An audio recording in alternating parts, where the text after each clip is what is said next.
Now, this is a ring we haven't really talked about previously because we talked about family and friends. But let's talk about when we're talking about communications, we can't help but talk about relationships of the amorous type.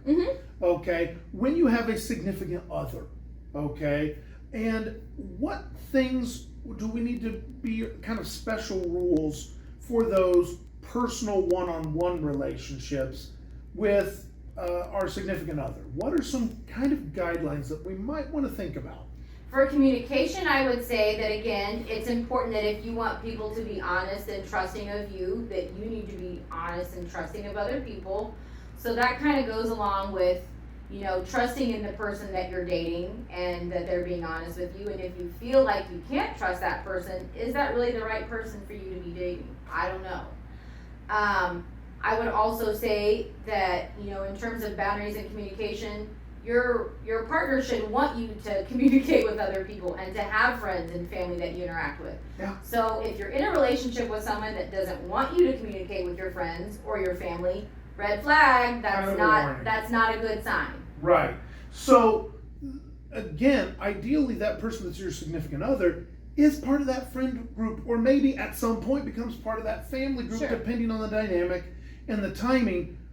But they deserve some of the same respect that you give to that friends and family. Absolutely. And if you're not also receiving that respect, as I'm hearing, Yes. whether it's respect that I'm an individual, or respect that I should be trusted, or respect that what I've told you should be kept in confidence, those respects are respects we expect of everybody else. We double expect it in a relationship. Absolutely, because any relationship, whether it's parent-child, friend-to-friend, boyfriend to girlfriend, whatever, it has to be reciprocal. So that means it's a two-way street. If I give you something, then you give me back something. It's not always going to be tit for tat, keeping score, but it should be a two-way street of equal communication, equal trust, equal giving and taking. It can't be one-sided. One person's doing all the work, one person's being honest and transparent, and the other person's just kind of doing whatever they want. Well, and the other thing to think about is we can kind of choose to a degree where we go on that outer circle of friends. We have some level of control on who we interact with in our acquaintances. We have some choices on who our friends are. We may or may not choose our family. For better or for worse, Right. we don't get to choose that one. But folks, that significant other, that relationship, you choose that. That is a choice. And make sure that you're making healthy choices and you're doing good boundaries, practicing self-worth, practicing good communication, because in that significant other relationship, that's going to be something that may flex. That may not always be the significant other. There may be a different significant other. And you need to understand that you as a person still need to wind all the way through that process. Whatever comes and goes, you still need to respect you and understand you and know who you are. Absolutely.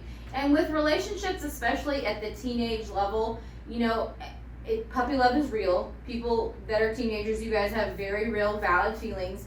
But I also want you guys to remember to be realistic that, dating at this stage in life is more about experimentation and seeing what you like, what you don't like, what works for you, what doesn't work for you. So it's about it being a learning experience. And yes, there are some people that meet in high school and they may stay with that person for the rest of their life. Most people are going to date someone for a little while and then it'll fizzle out for one reason or another and then they'll move on.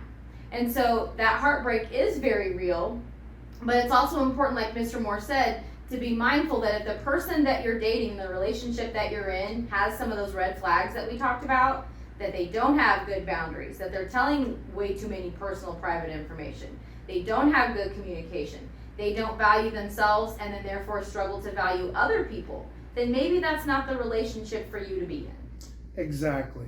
And as a person who did marry my high school sweetheart, that's a lot longer road between high school to kids in 25 years together.